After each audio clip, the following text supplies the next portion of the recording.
Hi, so I'm back from Italy and it was a great trip. But yeah, I'm back and I wanted to make a video about some of my favorites because it's been a while since I made a favorites video and I have a lot of stuff that I want to talk about. So let's get started. Firstly, books. So the first one is The Raven Cycle by Maggie Stiefvater. I don't really know if that's how you pronounce her name, but I'm going with it. So the series consists of The Raven Boys, The Dream Thieves, Blue Lily Blue, which is difficult to say, and The Raven King. And oh my god, first of all, they're so beautiful! Especially the Raven King. Look at this. It's gorgeous. It's absolutely gorgeous. And I can't deal with it. So the thing is, this is technically, I think you could say it's like a fantasy series, but then it's kind of not. There is magic in it, but it's not really, it doesn't feel like fantasy because it's a normal world and there's just some magical elements. I don't want to get into the whole synopsis of the story. I'll just tell you that there are psychics, there are Welsh kings, which is, you'd think was strange. There's dead people, there's dream pulling, which I can't explain, but you gotta read. Oh, and the best part of it, there's an unusually cute gay OTP, but not in a cutesy tootsy. It's kind of it's in such a good, it's written so well, and it's not all throughout the 4 books, and I obviously don't want to spoil you, so I won't tell you who the 2 guys are, but they are so good together. You read the books and you're just yes,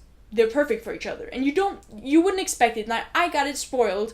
I don't want to spoil you, but if I hadn't gotten it spoiled, I would have been so surprised when I read it. Not in oh, that seems to come out of the blue, but in yes, of course, why hadn't I thought about that kind of deal, and it's so good. The next book series is The Foxhole Court by Nora Sakavic. Again, I don't really know how to pronounce this. Yeah. The thing about this series is that if you have the same taste in books as I do, then hearing what this is about, you're gonna think, not really for me. Because, once I realized what this was about, I was oh, maybe I shouldn't have bought the whole series of this. This doesn't seem like it's my thing.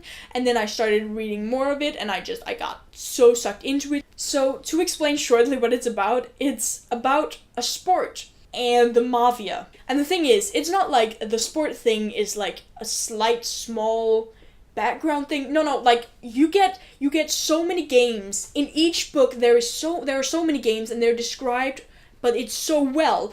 And I don't think this is a real sport. It's a thing called Exi, and I'm pretty sure that Nora made this sport up.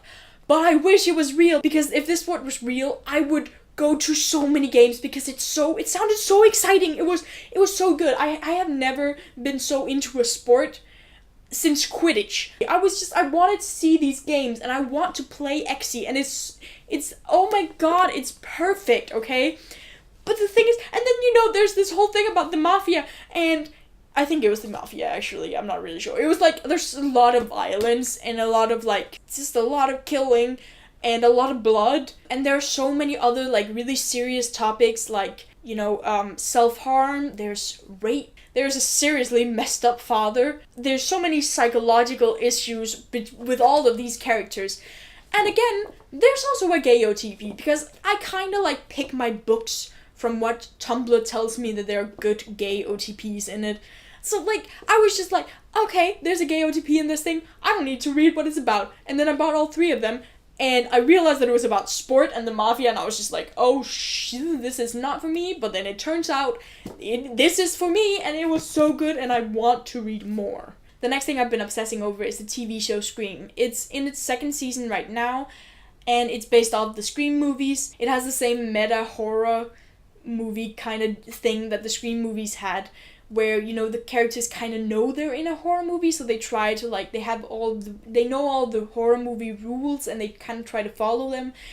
The characters are so great. I especially love Audrey and Noah. My all-time favorite character, however, is Noah by far, because he is the horror nerd, and there's nothing better than a person who's really nerdy with that kind of horror shit when it's in a horror movie. So he's I will not be right back. He's really, like, he's the one who's truly following the horror rules, and it's brilliant. He's wonderful. And the TV show is just in general super great. The next thing I've been obsessing over is the podcast Welcome to Night Vale.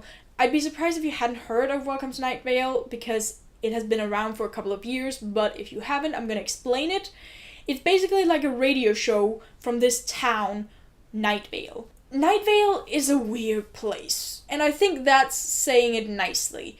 There's a giant glow cloud, all hail, hooded figures, and a dog park that you can't enter, and it's all so normal.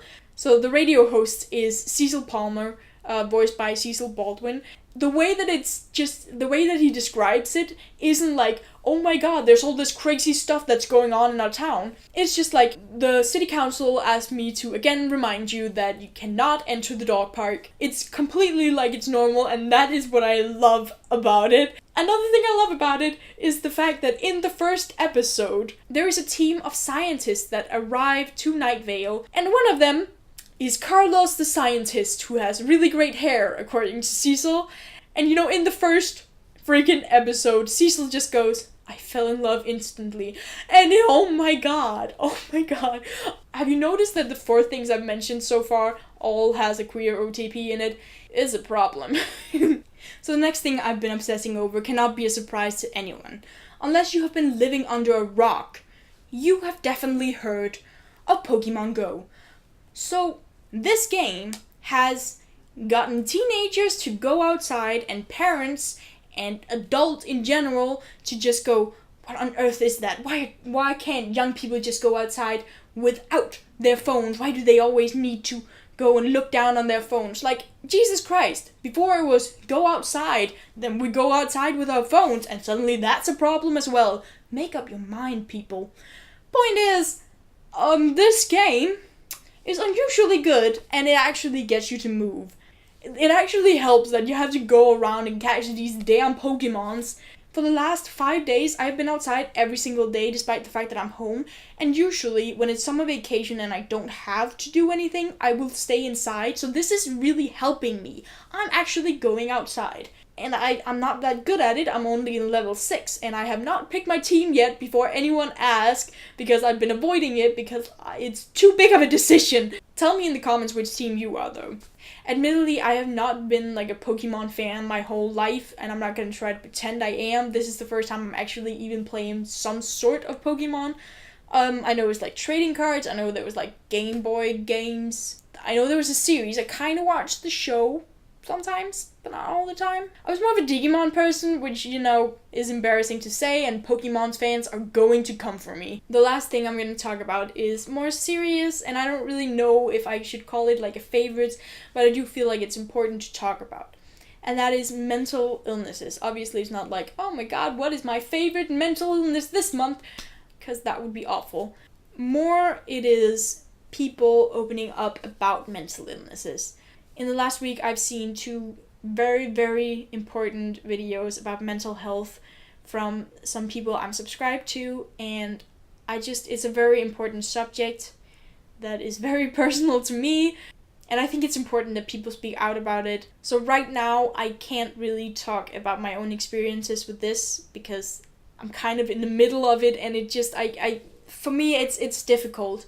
But these people were brave enough to put up videos while they were having these issues and speak out about it, and it is so important, and I am so proud of both of them. So one of them is my all-time favorite YouTuber, which is Dodie Clark, who I look up to her so much, and she has been mentioning on her Twitter that she's been having some issues lately, and she made a full-on video about it, and it is so emotional, and it's I don't want to say good video, because it's like a video where she just talks about her issues, but it's important. It's a very important video. A video I saw before that, and which is to me even more important, is one by my friend Becca, where she talks about social anxiety. She talks about her own personal experiences with social anxiety, and it's a really, again, don't want to say good video, but it's really important that people speak out about these kinds of stuff, and I'm so proud of how open both of these people were, and I really think you should check out these videos. so I will leave a link to them down below.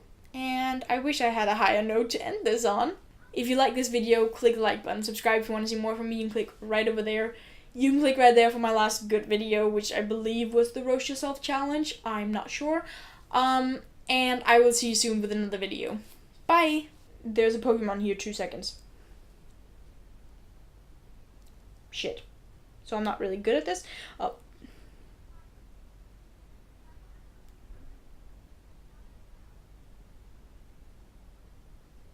Yep.